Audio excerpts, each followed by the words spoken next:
Heart burn from the way that we love, yeah. She's the light and the gas, I'm the wood, yeah. Gave my heart to the wrong one, I learned, yeah. Shine bright like the sun, now I'm burned, yeah. I want your heart now. You won't give it up, yeah. You think you're the one now. You don't know how to love, yeah. Yeah, I ran away. She wanna hold me. What's good? Dark Knight Gang in the state, gang.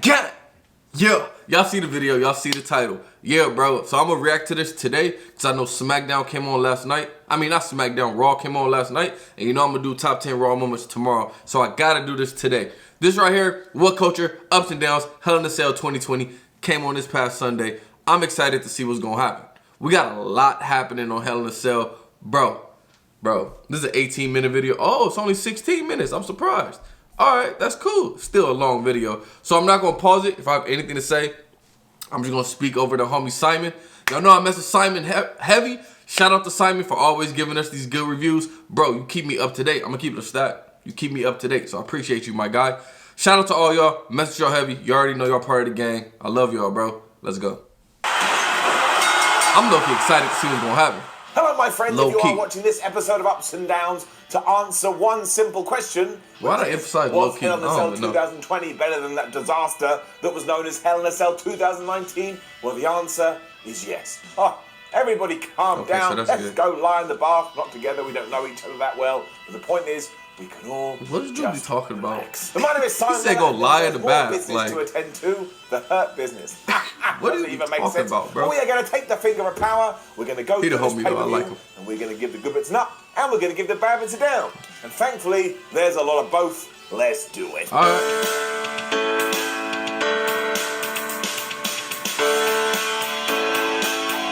I feel like Simon is super cool in real life, man. I don't know. I just feel like he's real cool. I like Simon. I mess with him heavy. I tell you what, WWE has finally found their feet with the Thunderdome. We had all the pyrotechnics here and the sound and the audio quality sounds really good. Okay. You just took a moment and closed your eyes. You could pretend we were living in normal times. Don't do that though, it makes you weird. It's a television show you're meant to watch. You're not Rey Mysterio. There's also a hilarious moment early on where Michael Cole went, "Welcome to hell!" And then he left way too long a gap before he said "in a cell," so it was like he was welcoming you to some kind of demonic party. I don't want to go. On a more negative note, the red Hell in a Cell sucks. They started off first? So every time I'm seeing it, I'm just like, ugh. It's like some kind of jump your nan got you for Christmas. But forget about all that. Chuck it out the window, because we kick things off with Roman Reigns versus Jey Uso in an I Quit Hell in a Cell stipulation fest. It was for the Universal Championship, and I'm going to tell you this right now. It's not just getting an up. It's getting a golden up. In fact, it's getting a tribal chief. Oh, Roman Reigns is getting a tribal chief. I need to stop laughing, because if things didn't go well for Jey Uso and he didn't play ball with Roman Reigns, his great-great-great-great-great-great-great-great-great-grandchildren are still going to be waking up and sitting around the breakfast table and saying to Mummy and Daddy, "Why aren't we allowed to talk to the rest of our relatives?" And they'd be like, "Well, because stupid Jey Uso got us kicked out of the family." That's what Roman said. This was also always going to be brutal because, of course, it was an I Quit match, but my word, the intensity ramped up so quickly. I'm just, bro, I can't believe they started it off with this. I thought this would be the main event, you know what I'm saying? But they started off with this. He gave it a golden up. That's how you know it was fire. All right. Excellently, though, because Roman Reigns, he'd gone crazy. He's just walking around the room going, "Family, family, family." And Jey Uso was like, "Nah, man, family's fine. It's you." And then don't say that to Reigns. He started to beat him up. They were brawling around the outside before you could say head of the table. And also WWE did the worst job ever here of bleeping Jey Uso because he went, "I don't quit sh." And the bleep came after he had said and then when we got back in the ring, we started to let things play out. In other words, every time Jey Uso would get some momentum, Roman would cut him off with a devastating spear. This sent Reigns even more bonkers because he kept talking to himself going, "Well, I hit him with one spear should keep him down. Why isn't he just staying down?"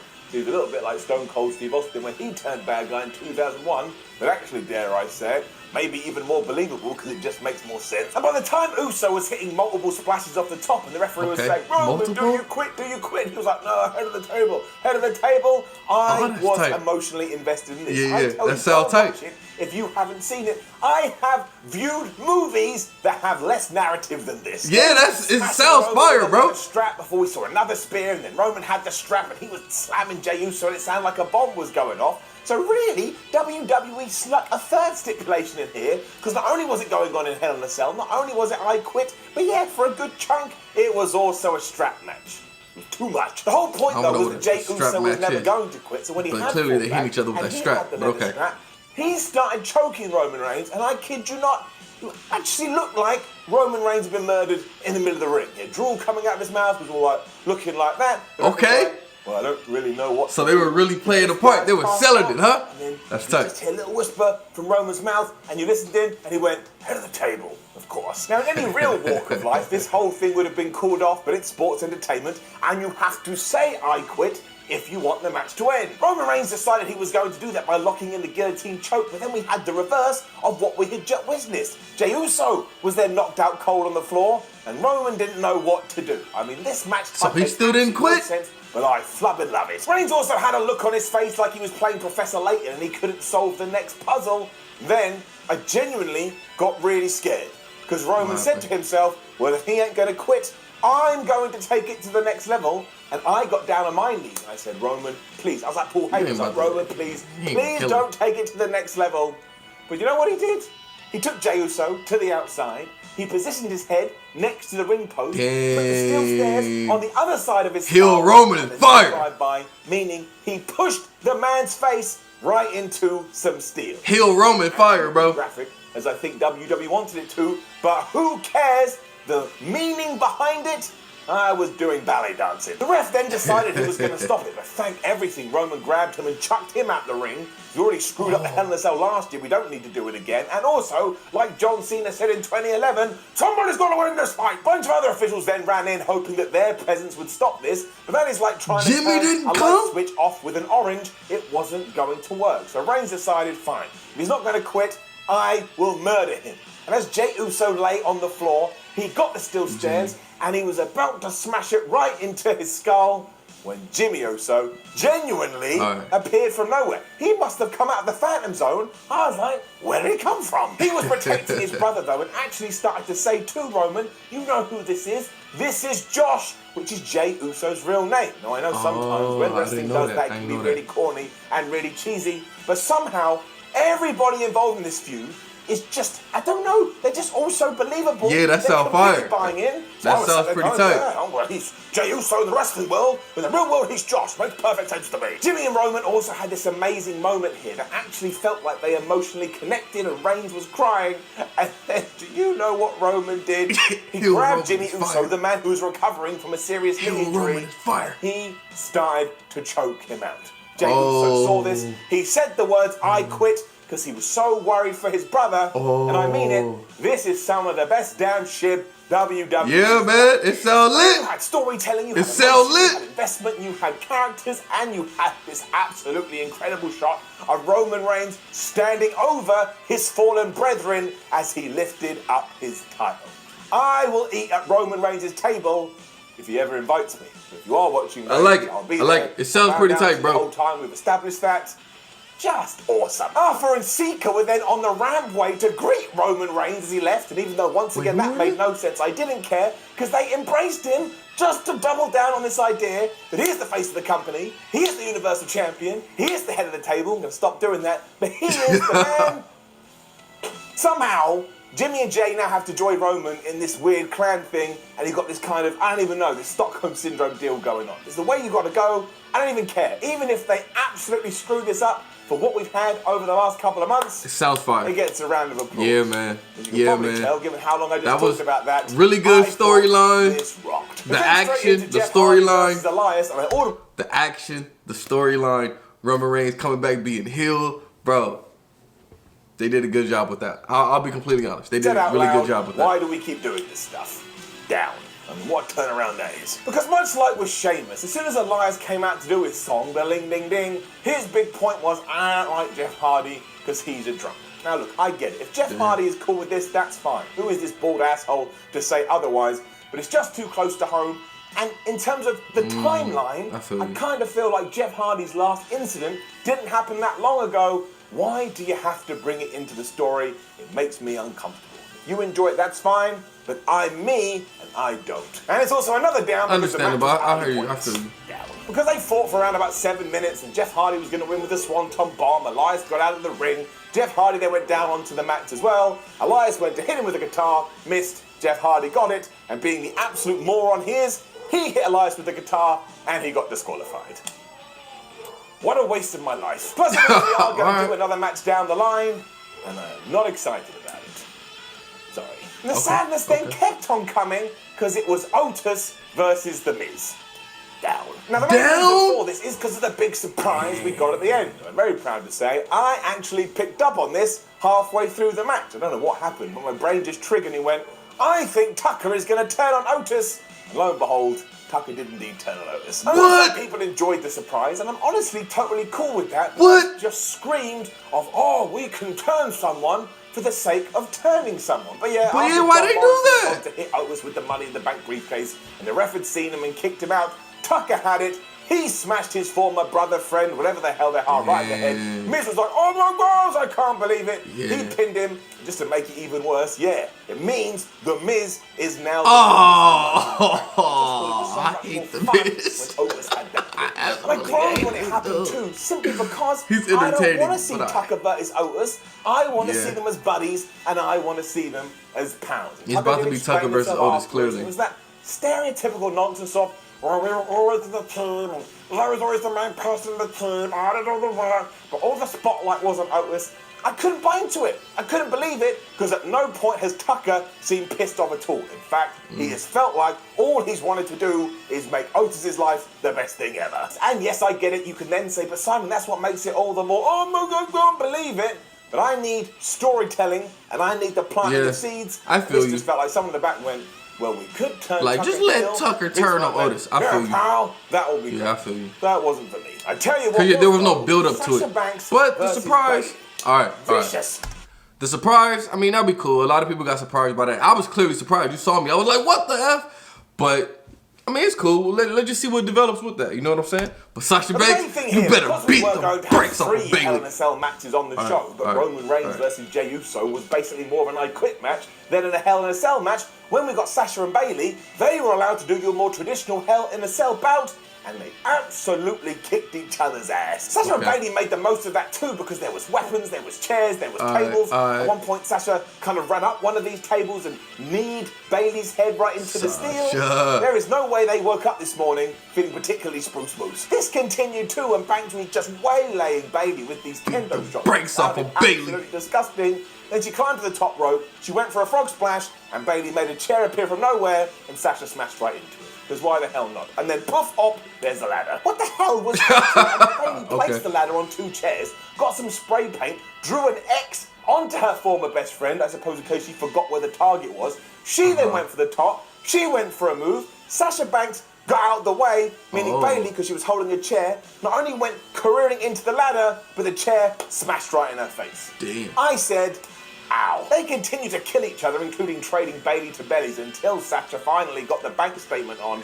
So Sasha was doing the Bayley's belly? She got a chair That's funny. and essentially wrapped that around Bayley's skull to make it even worse. And after like 7,000 days as SmackDown Women's Champion, Bayley tapped out. Sasha Banks is your new title holder. This is something, much like the first match, you need to go out of your way to change.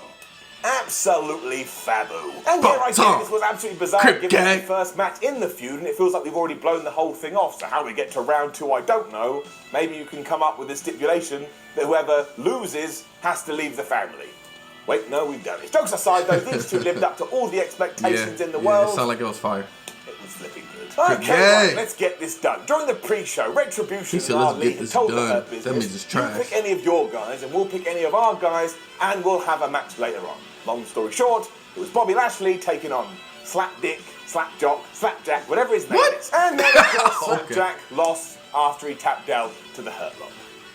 Because of course he did.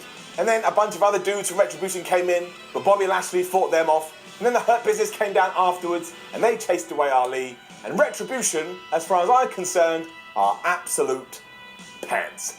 down. They all started to stare at each other after. They did big up Retribution for a minute, but I don't know. And in fact, the only reason they're not that tight to do it is because Survivor Series is next month and you have the relevant numbers. But why would you be scared of Retribution at this stage unless you are an electrician? They have turned up and done the grand total of nothing. Yeah. I'm really sorry for Ali. He's so damn good. He gets put in a big position, thrown away.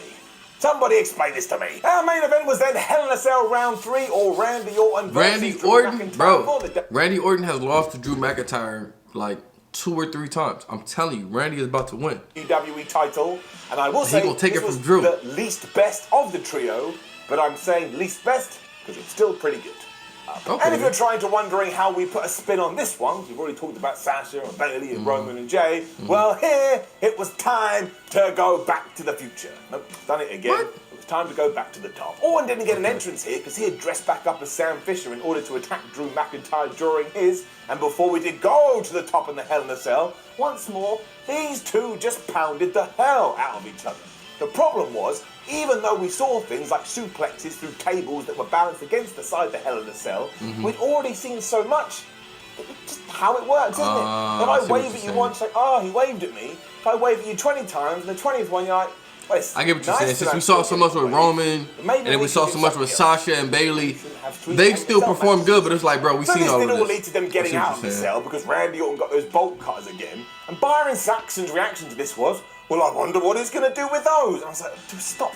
How can you not figure it out? A child could figure it out. And we also need to kind of stop doing this because it completely reduces what the Hell in a Cell was built for. It was to trap 2 people inside. Now everybody's getting out like it's kindergarten. Also, why did they go to the top? I don't know. And the whole reason is simply because when The Undertaker and Mick Foley did it 22 years ago, it looked really cool. Shame on me. So here we are in 2020, and yes, it still looks really cool. Orton's plan when we got up there too was just to hit Drew McIntyre in the balls with a pipe. And as soon as he had done that, so Drew was like, oh, my testicles, Randy Orton started climbing back down. If you take this out of context, it was truly bizarre. It also got even more crazy because as they were climbing back down, they started to play Super Mario World. So he just hit him in the balls and started climbing down? All right. Mario used to climb on that red fence. But Randy hit Drew McIntyre's arm and he fell from pretty much the top or halfway up and he went crashing through a table. It doesn't matter how many times I see that, I will always wince. Drew probably hurt. It's like a bomb going off. We then built to the finish, and it was kind of unexpected, because Drew McIntyre went for the Claymore kick, he missed, Randy Orton turned it into an RKO. 1, 2, 3. Yep. We have a brand new WWE champion. All right, Randy. Randy Orton. So I guess that's why we went the extra month with this feud. I ain't mad at it. Pay it off 4 weeks ago, so we're going to have to wait and see. But it's not a massive problem that Drew McIntyre lost to Randy Orton because it's flipping Randy Orton. Exactly. I'm just confused as to what the next step is. But look, like I say, even though there was a bit of gotta keep watching to find out. Hell in a Cell matches. Hell in a Cell actually seemed pretty fire, bro. All of them were pretty good, and overall, Hell in a Cell 2020 is getting an up. All right, first and foremost, shout out to my boy Simon. Great review. You caught me up to speed. Now, Hell in a Cell seemed like it was fire to me. Of course, Retribution versus the Hurt Business. I mean, I'm not too invested into that anyway because, like I said, Retribution, at first, it was like a mystery around them. You know what I'm saying? But then, once they revealed who they weren't even tight anymore. Like, they weren't even doing nothing super tight. So it was just like, okay. Anyway, Crip Gang, Sasha Banks versus Bayley. You already know. Crip Gang got the W. I'm glad. Bayley had the championship for over a year. I didn't even know that, bro. That's crazy. Anyway, Crip Gang got it. That's fire. Drew McIntyre, Randy Orton. Randy Orton beat him. It sounded like the match is actually good, but since you saw so much action prior to that match, so it's kind of just like, okay, yeah, we've seen everybody get beat up. We've seen Roman Reigns and everybody get beat up. You know what I'm saying? But anyway, that match sounded like it was good. Drew McIntyre finally lost the title. Drew McIntyre's a beast, though. He might end up getting it back. Who knows? He is a beast. Roman Reigns, Jey Uso. Hey, WWE did their thing. They did their thing on that, bro. I'm not gonna lie. Roman Reigns coming back, being a heel, completely switching his persona, being a beast, and then talking about he the head of the family. They whole feud going. Jey Uso performed. This is probably the best I've ever seen him perform, bro. I'm gonna keep it a stack. Because the Usos, of course, are good. But just for Jey to be balling out like he playing football or basketball, I'm tripping. But just for Jey to perform the way he been performing, bro, that mess was fire. It was fire. It sounded like it was fire. The whole storyline, man, they actually did their thing. WWE did their thing, bro. I'm not mad at it. Let me know what y'all thought down in the comments. I'm gonna see y'all next time.